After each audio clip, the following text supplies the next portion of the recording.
में उपस्थित हूँ आप सबके सामने। आज इनकी कुंडली लेकर के आया हूँ। इनका नाम शिव है और ये हैं भुज, गुजरात से। इनके पिता ने सवाल पूछा है कि क्या ये धनवान योग इसकी कुंडली में कितने तरीके से बन रहे हैं। सबसे पहले उसी सवाल का उत्तर देते हैं।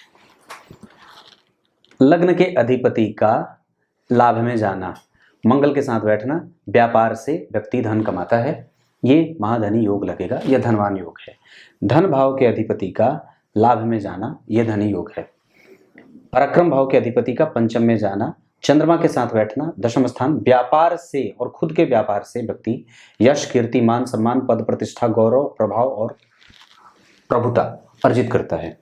चतुर्थ भाव के अधिपति का चतुर्थ भाव में बैठना और 12वें भाव के अधिपति से देखा जाना, विदेशों से संबंध जोड़ करके व्यक्ति धन कमाता है। और सूर्य और बुध का दशम स्थान में बैठना, दशम भाव बलवान, क्योंकि चतुर्थ स्थान जो दशम स्थान के अधिपति हैं वो चंद्रमा, योग कारक स्तुति, और तृतीय भाव के अधिपति के साथ बैठे हैं, ये धनी योग है। पंचम भाव के अधिपति का चतुर्थ में बैठना, यह धनवान योग, जहां गुरु और चंद्रमा का एक साथ बैठना बहुत अच्छा, अत्यंत श्रेष्ठ। छठे भाव के अधिपति का पंचम में जाना, कई बार व्यक्ति के संबंध पिता से और कई बार व्यक्ति के संबंध पुत्र से कमजोर से होते हैं, लेकिन धनवान होने की स्थिति कमजोर नहीं है। छठे भाव के बाद सप्तम भाव के बारे में अगर यहाँ पे विचार करते हैं तो यहाँ के अधिपति मंगल जन्म कुंडली में अपने भाव से पंचमस्थ और शुक्र के साथ बैठे हैं, जो कि लग्नेश है। इस वजह से व्यक्ति प्रत्येक दिन कुछ ना कुछ कमाएगा और बेहतर कमाएगा। अष्टम भाव में उच्च के राहु व्यक्ति को सोचने वाला, मंथन करने वाला, विचार करने वाला, गंभीर और गूढ़ और आध्यात्मिक रूप से बहुत ही प्रबल और मजबूत होता है। छोटी छोटी बातों में विचार करने वाला बना देते हैं। भाग्य भाव के अधिपति बुध का जन्म कुंडली में दशम में जाना, दरअसल किसी भी तरीके से गलत और गंदे तरीके से व्यक्ति धन नहीं कमाएगा और बुद्धिमान होता है। बैंकिंग और कोर बैंकिंग सॉल्यूशन को, जैसे होता है ना, एकदम बिल्कुल छोटी छोटी बातों पे समझने वाला होता है, ऐसी स्थिति बनती है। भाग्य का बल है, धर्म कर्माधिपति योग लगेगा, केंद्र त्रिकोण योग बन रहे हैं। केंद्र की स्थिति त्रिकोण के साथ, पिता के साथ संबंध अच्छे, और इसे कमजोर नहीं कहूंगा।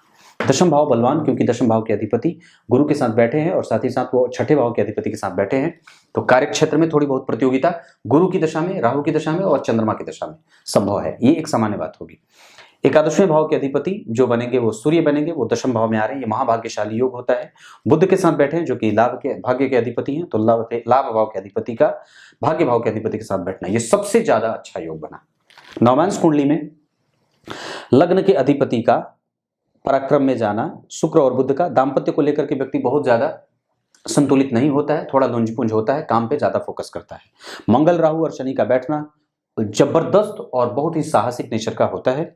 गुरु का केतु के साथ बैठना, पत्नी धार्मिक थोड़ी कम और आधुनिक थोड़ी ज्यादा होती है। सूर्य का यहाँ बैठना, कर्कशता का माहौल और प्रेम का कम मिलना। और जन्म कुंडली में यहाँ के जो लग्नेश है वो शुक्र लाभ में बैठे हैं, यहाँ पे शुक्र जो है वो कर्क राशि के बैठ रहे हैं। सामान्यतया व्यक्ति अपने यश से, अपने मेहनत से, अपने पराक्रम से, अपने व्यक्तित्व से, अपने स्वभाव से दीर्घ सूत्री होता है, दीर्घजीवी होता है, छोटी छोटी बातों पे गंभीरता से विचार करने वाला होता है। दशमांश कुंडली में दशम भाव के अधिपति का दशम में बैठना, सूर्य के साथ राहु के साथ बैठना, आत्मबल को थोड़ी सी कमजोरी और व्यक्ति के माता के साथ संबंधों में थोड़ी सी कमजोरी दिखने को मिल रही है।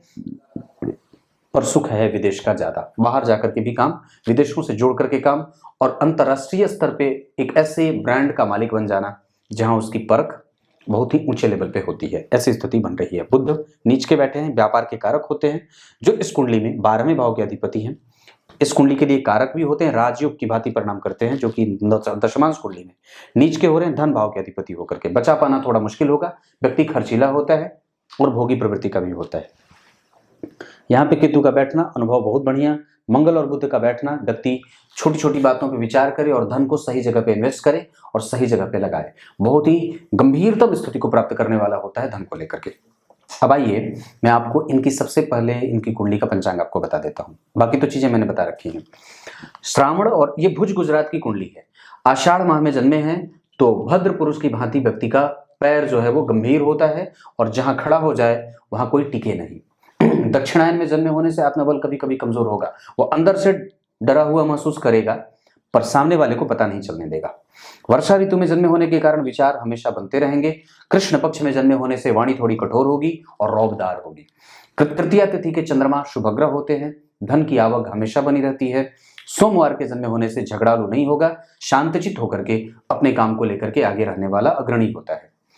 आगे बढ़ता हूं, शतभिखा नक्षत्र, जहां व्यक्ति बहुमुखी होता है, कई क्षेत्रों से पैसे कमाए और कई क्षेत्रों से धन कमाने के लिए लालायित भी रहता है। और दरअसल व्यक्ति बहुआयामी होने के साथ साथ बहुमुखी और किसी भी नुकसान से लाभ उठा लेने वाला होता है। धीरे धीरे ही सही पर प्रगति अच्छी होती है और किसी भी चीज से कुछ नया निकाल करके उसको बाजार में बेच देने का एक स्वाभाविक लक्षण होता है। वाणिज्यकरण व्यापार अपना ही करेगा, गारंटी देता हूं। सौभाग्य योग बहुत बढ़िया, शूद्र वर्ण और राक्षस गण के होने के कारण हठी, जिद्दी, गुस्सैल और क्रोधी संभव है। कंपटीशन में रहे, हमेशा दूसरों से आगे निकलने की बात सोचे और उसके अंदर तीव्र जो होती है वो प्रायोगिक क्षमता होती है, प्रयोग धर्मी होता है, नया कुछ करने का, कुछ नई चीजें बनाने का, क्रिएटिव होने का भाव दिखता है। पंचम भाव सर्वश्रेष्ठ, इस वजह से एजुकेशन बहुत अच्छा। और जन्म कुंडली में गुरु धनिष्ठा के हैं, टेक्निकल क्षेत्रों में चंद्रमा शतभिखा के, कई तरीके से व्यक्ति के जीवन में धन और लाभ की स्थिति और साथ ही साथ व्यक्ति के जीवन में कर्म को बहुत जो है वो प्रोडक्टिव बनाने वाला बना देते हैं।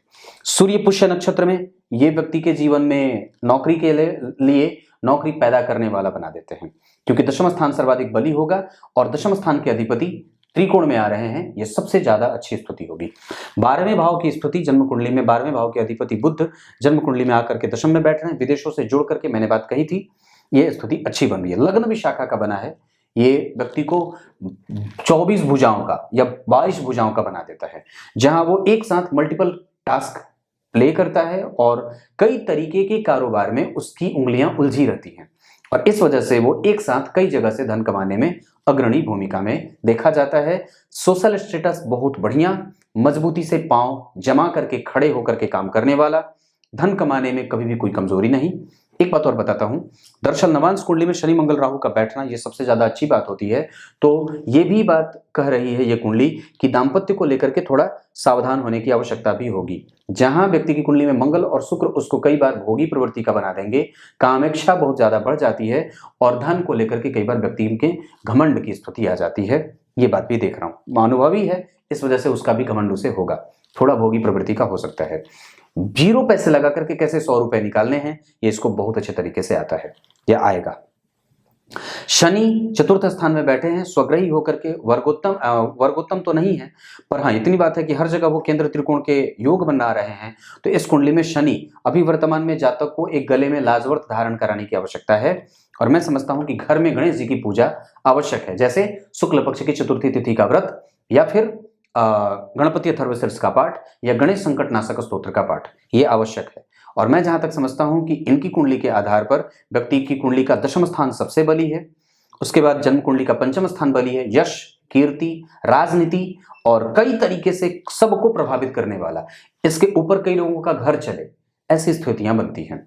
ये कुंडली उसी क्षेत्र में जा रही है। मैं एक बात कहता हूं, चतुर्थ भाव बलवान भी है और कमजोर भी है। व्यक्ति घर में कई बार कलह भी करेगा और इसके कारण कई बार घर में तनाव का माहौल भी बनेगा और पिता से संबंध थोड़े बहुत संकुचित भी हो सकते हैं। हालांकि वो लाभ बहुत बढ़िया है, पर उसमें आपको ध्यान देने की आवश्यकता है। और दरअसल यहाँ पे जो बात बन रही है, तो लाभ भाव के अधिपति का संबंध जन्म कुंडली के चतुर्थ भाव से और कुंडली के सर्वाधिक योग कारक ग्रह से हो रहा है। यहाँ पे जबरदस्त तरीके से व्यक्ति पिता से भी ज्यादा धनवान बनने वाला हो जाता है। यह सूर्य और शनि का संबंध खाली संबंधों को खराब नहीं करेगा, वस्तुतः है नहीं ऐसा कुछ, क्योंकि दशम भाव के अधिपति गुरु जैसे ग्रह के साथ बैठे हैं, वो प्रतियोगिता भाव के अधिपति होते हैं। इस कारण से कई बार पिता और पुत्र में थोड़ी सी ठंडी बनती रहेगी या कई बार उनके साथ विचारों का मतभेद चलता रहेगा।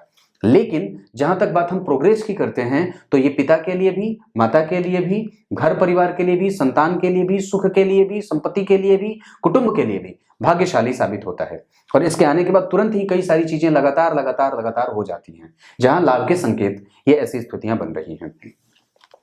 दशम भाव के अधिपति का योग कारक भूमिका में होना और तुला लग्न की कुंडली के लिए शनि और शुक्र का बहुत अच्छा होना इस कुंडली को मजबूती दे रहा है। पर शुक्र थोड़े नीचा विलासी हो रहे हैं, लेकिन एक बात कहूंगा, नीच के भी शुक्र अगर एकादशवें भाव में बैठे होंगे तो खराब कभी भी नहीं करेंगे और जातक जो जीवन में चाहता है वो उसको मिल जाता है। इस कुंडली में एक नहीं कई प्रकार से धन योग बने हुए हैं। अब आपको मैं इनकी एक बात अद्भुत बताता हूं। पंचांग मैंने क्या पढ़ी थी कि इनकी कुंडली में जो स्थिति बनी है वो चंद्रमा कृष्ण पक्ष के तृतीया तिथि के थे और राक्षस गण का था व्यक्ति, इस वजह से साहसी है। जहां पे बल की आवश्यकता होगी वहां बल लगाएगा, जहां बुद्धि लगाना होगा वहां बुद्धि लगाने की काम की स्थिति बनेगी और भाप करके, परिस्थितियों को समझ करके तब जाकर के एक चाल चलने वाला होता है। आतुरता बिल्कुल भी नहीं है, गंभीरता बहुत ज्यादा है, बुद्धिमानी बहुत भरी है, तार्किक और सामाजिक रूप से वो अपने स्टेटस को बहुत ही अच्छे तरीके से मेंटेन करने वाला होता है। दशमांश कुंडली बिल्कुल भी कमजोर नहीं है। जहां लग्नेश जन्म कुंडली में अगर लग्न को देखते हो, दशम भाव खुद का धातुओं का कारोबार, कोई फैक्ट्री लगा ले, कोई ब्रांड बना ले, ट्रांसपोर्ट का काम कर ले, बड़ी बड़ी मशीनों का मालिक हो जाए, तो कोई आश्चर्य नहीं है। वैसे धन भाव में केतु और राहु का प्रभाव, जहां केतु अनुराधा नक्षत्र के और अनुराधा नक्षत्र के अधिपति स्वग्रही होकर के बैठे हैं, ऐसी स्थिति में व्यक्ति को माता से संपूर्ण लाभ और पिता से भी लाभ ज्यादा होते देख रहा हूं, दोनों से लाभ है। दादा दादी का सुख इनकी कुंडली में होगा। और एक बात और बता देता हूं, तो राहु उच्च के रोहिणी नक्षत्र में, जिसके अधिपति चंद्रमा जो है वो मंगल और शुक्र से देखे जा रहे हैं, तो अष्टम भाव के अधिपति का लाभ भाव में जाना कई बार छोटे मोटे जो है वो शुक्र की दशा में कई बार जो है राहु की दशा में व्यक्ति को जो स्वास्थ्य है वो कमजोर होते दिख रहा है, देखने की स्थिति बन रही है। और दूसरे नंबर पे राहु की दशा में व्यक्ति के स्वास्थ्य के ऊपर या व्यक्ति के ऊपर खर्च बढ़े, और ये राहु 2036 तक चलेंगे। इसका मतलब है कि अभी आपको लाजवर्त पहनाना है और जातक को प्रत्येक बुधवार को इसके हाथ से गणेश जी को दुर्वा अर्पित करवाने की आवश्यकता महसूस कर रहा हूं। ये इतनी सारी चीजें हैं। दाम्पत्य पे फोकस जरूर करना होगा। अभी जातक छोटा है, मैं समझता हूं कि आवश्यकता कमजोर नहीं है और खराब भी नहीं है। एक बात और कहता हूं, इनकी कुंडली में जो नवमांश कुंडली बन रही है, वहां पे सप्तम भाव के अधिपति जो है वो उसे देख रहे हैं, पर शनि मंगल राहु केतु का प्रभाव भी बन रहा है। इस वजह से विवाह मिला करके अगर कोई जातिका जो सिंह राशि की हो, सिंह लग्न की हो, उसके बाद कुंभ राशि या कुंभ लग्न की हो, इनकी कुंडली में 5 तारीख अच्छी होगी। मिथुन लग्न, मिथुन राशि, कुंभ राशि, मकर राशि, ये राशियां इनके लिए अच्छी होंगी।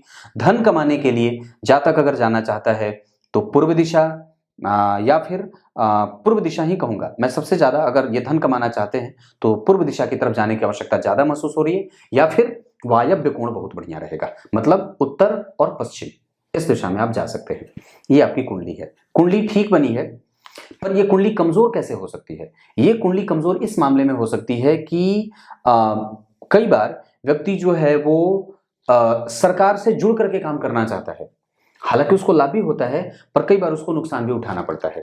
या पेट से संबंधित समस्याएं व्यक्ति के जीवन में देख रहा हूं, या कई बार व्यक्ति का हृदय क्षेत्र प्रभावित होते देख रहा हूं, जहां कंधे और कमर आदि में घुटनों में दर्द की समस्या भी कई बार होती है।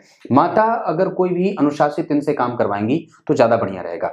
पिता मित्रवत और मित्रता का भाव या दोस्त की तरह जो भाव होता है ना, जैसे मित्र जिसे कहते हैं, उस तरीके का भाव अगर रखेंगे तो ज्यादा बढ़िया रहे।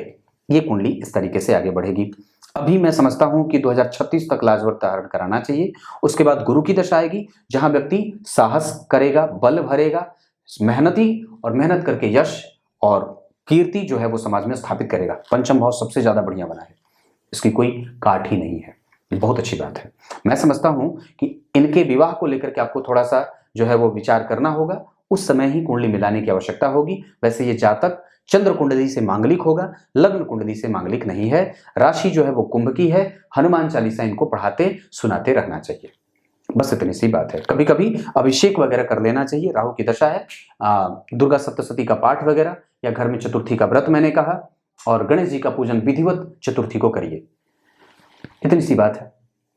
नक्षत्रों का संबंध खराब नहीं है, इस वजह से घबराने की बिल्कुल बात नहीं है। मंगल मघा नक्षत्र में बैठे हैं, बढ़िया है, इस कारण से इसका व्यापार अच्छा रहेगा। शनि जन्म कुंडली में सस्टेन कर रहे हैं, इस वजह से लगातार एक ही व्यापार पे व्यक्ति आगे बढ़ता है, वो बार बार बदलता नहीं है, लेकिन कई सारे व्यापार करता है। ये बात भी साथ में कह रहा हूं। कुछ इसी तरीके से आज के कार्यक्रम का समापन करते हैं। तब तक के लिए इजाजत दीजिए, तब तक के लिए बहुत बहुत नमस्कार।